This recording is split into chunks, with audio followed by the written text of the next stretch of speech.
Steve Melewski joining MASN All Access. I'm Sarah Perlman here at Camden Yards after the Orioles just took 3 of 4 against the New York Yankees, and now they're back home playing another division rival, the Toronto Blue Jays. And let me tell you, this is a good team, Steve. Yes, it is, and no time to rest on their laurels, unfortunately. They went 3 of 4 in New York. That was pretty important because, as the fans know, it was a house of horrors for the Orioles last year. 2 wins in 10 games. They were giving up 10 runs a game. It was going badly when the Orioles went to New York last year. So I think for so many reasons, it was important for them to win that series. I think that's why we saw Buck really push his bullpen pitchers yesterday. He was going hard to get that game. They got it. Unfortunately, they can't rest on their laurels because at 7 o'clock tonight, they'll be facing the Blue Jays here. And using that bullpen paid off, like you said, taking 3 to 4 games. And last night, obviously, a very long and competitive game, and that's why 5 relievers are not available tonight. But that brings up a very important topic. Hunter Harvey was called up to join the big league team today, and he's available, a right-handed pitcher in the bullpen. Steve, you've covered this team. You covered the minor leagues. How big is this for a guy like Hunter Harvey, who has not pitched much in the minors, to come up and probably face the Blue Jays tonight? Wow. This is a wowzer move. I mean, I don't think we saw it coming, but when you look at the 40-man roster, some guys had been starting recently, like David Hess. He didn't have any innings. He's on the 40-man. I mean, Donnie Hart's more of a one-inning guy. So really, the guys who are on the 40-man that could pitch multiple innings tonight were not many. So when the Orioles looked at that, they said, hey, Hunter was supposed to go 3 tonight in Bowie. The kid's never in his life pitched beyond Delmarva. And tonight he might pitch out of the bullpen for Baltimore. I mean, that's pretty shocking. That's a big jump, single A to the big leagues. That's a big jump. No one expected it this soon. It may be a temporary move because the Orioles are in a bind in their bullpen. And so the kid has some available innings tonight if they need to call on him. The one thing I'll say for Hunter Harvey, if he gets in the game, I don't expect the moment to be too big for this kid. He's a poised kid. You know, as I've said many times, in many ways, he reminds me of Bundy, how he's so calm out there. You're going to love his curveball if it's on. And so, man, exciting that this kid is here, and there's got to be some butterflies in his stomach right now. And the Orioles have optioned Tanner Scott. He's going back to AAA, but Buck did say in his press conference today he's been very impressed from what he saw from Tanner in spring training and, of course, last night. But if they had to. They needed to make that move. They have a lot of lefties in the bullpen. Like he said, they needed a right-handed pitcher to face the Toronto Blue Jays. Big moment, big day for Hunter Harvey. You compared him to Dylan Bundy, and Dylan Bundy will get the start tonight. Now, although they might not even need a guy like Harvey, you do have to prepare for anything, and Buck said that. Now, Dylan Bundy has been really successful, actually an ERA under 1 against all his 7 appearances against the Blue Jays. What do you expect to see from Dylan Bundy? He is the most consistent starter for the Baltimore Orioles. I mean, this kid is unflappable. We've seen that. Nothing ruffles his feathers. And what I've always liked about him is the ability to throw 4 pitches for strikes, and we've seen it. His slider this year has been devastating. His slider in the past against Toronto has been devastating, so it could be a big pitch for him tonight. But if he doesn't have it, or they're hitting it, this kid can go to a curveball, he can go to a changeup, and of course he's got the 92 that he can spot. So he's really been on his game right now.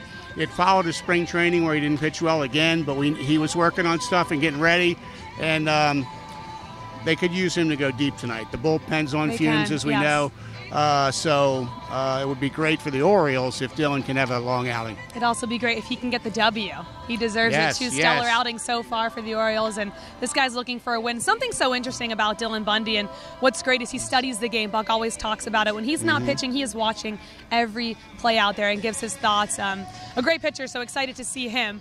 Now let's move on away from the pitchers, away from the bullpen. Actually, no, we have to go back. Who am I kidding? Alex Cobb, news on him. He'll make his start against the Boston Red Sox on Saturday. Now that's huge news, his debut for the Orioles. Hey, that's a nice call-up from the minor leagues. Yeah, isn't that? So Alex Cobb, as we know, has had a lot of success in the AL East. It's familiar to him. Fenway Park is obviously a very comfortable place for him to pitch in many times with the Rays. Good numbers in the AL East. He pitched today, and it went well in extended spring at Ed Smith Stadium. So he's made 4 outings now, 3, 4, 5, and 6. So he's got about 6 innings. 90, 100 pitches in the bank. So the next start is Saturday in Fenway Park for the Orioles. Alex Cobb makes his season debut. That will add some spice to that series at Fenway Park. Yeah, Steve, I believe he threw 93 pitches today, but nothing like saying welcome to the organization. throwing him in Fenway Park and saying, go get him. Hey, that's okay. Right. Nothing's too big for him either, Steve. No, that's for sure. And I mean, that's his day. So, you know, they weren't there. He's going to have to face these teams. On and full rest, sure. He's done well against them. I mean, the thing that'll be interesting to see is extended spring training and Fenway Park. That's a big gap there. You know, he's facing mostly minor leaguers down there who weren't going to do well against him. We knew that. And he, you know, the Orioles have leaned on Cobb here. How do you feel? Do you feel ready? Do you feel like your pitches are going well? And he's given the green light to pitch on Saturday. Okay, well, you know what? That's going to be a good starting rotation, the opposite of what we thought maybe a month or two ago. So that's great news for the Orioles. Now, I asked Buck today in the press conference, what is it like seeing guys like Danny Valencia, Craig Gentry, Pedro Alvarez, Anthony Santander stepping up offensively? Maybe guys like Tim Beckham and Jonathan Scope aren't performing how they should perform this time of the year. And Buck said, listen, it's actually a really hard time to hit right now. The weather, it's the beginning of the season. There's so many variables. What do you see in that? Because I think what I see is depth on the roster is something they maybe lacked a little bit last year. And these players are stepping up and finishing games in their division, which is crucial this time of the year because you know they need those wins, Steve. Well, you know, it takes a 25-man roster to win games. And it had to be pleasing for an Oriole fan to win in Yankee Stadium on a day you trailed 5-0. You used 2 Rule 5 players, a pitcher and a hitter. You used a reserve outfielder who had the winning hit and a game-saving catch.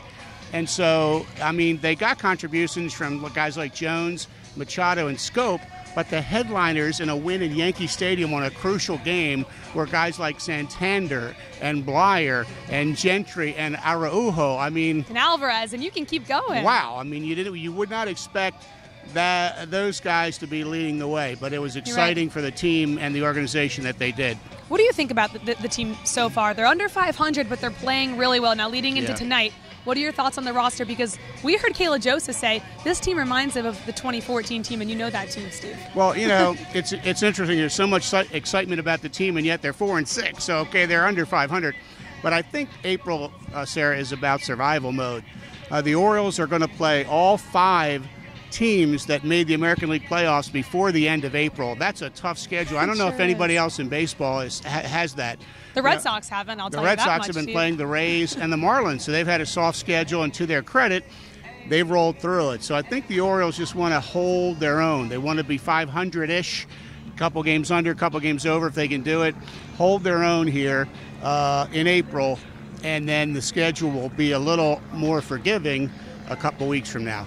Now, everyone will hear from Kayla Joseph after this right now, and I think it's incredible. A lot of great things he said today, one of them being it reminds him of the 2014 team like yesterday, and he's just really impressed how the team is able to go through games and maybe not be as successful at the start, but fight until the end, which says a lot, and you obviously talked about the team needing to play towards the end and fight. I think that's great to see, especially in April. Survival mode or not, they're performing, and that's what a team that didn't start off so hot needs to do right now, playing the Blue Jays. I mean, so much change for the Orioles that weekend. I thought they played well in Houston the last 2 games. I was there for that. They came very close. They were right there with the Astros late in those games, but the Astros are so good. Believe me, they're so good that they made winning plays and they won those games. And so then you go to New York and you don't want the Orioles to get run over because then it could snowball 2-8, 2-10, 2-12, and all of a sudden it's a very different feeling. And so that was such a pivotal series victory, that win yesterday. The thing about baseball, though, is the guy they're facing tonight, Happ, is on his game. He could shut him out, you know, and then it's like, well, so much for that. But that's how it is in baseball. You cannot rest on your laurels. You can't enjoy a series victory very long because you have another game the next night. You're right. Like Adam Jones said last night, that series was huge. Taking 3 of those 4 games was huge. Now they face a division rival, the Toronto Blue Jays. Coverage starts at 6:30. Sarah Perlman, Steve Melewski. We'll catch you back on MASN All Access soon.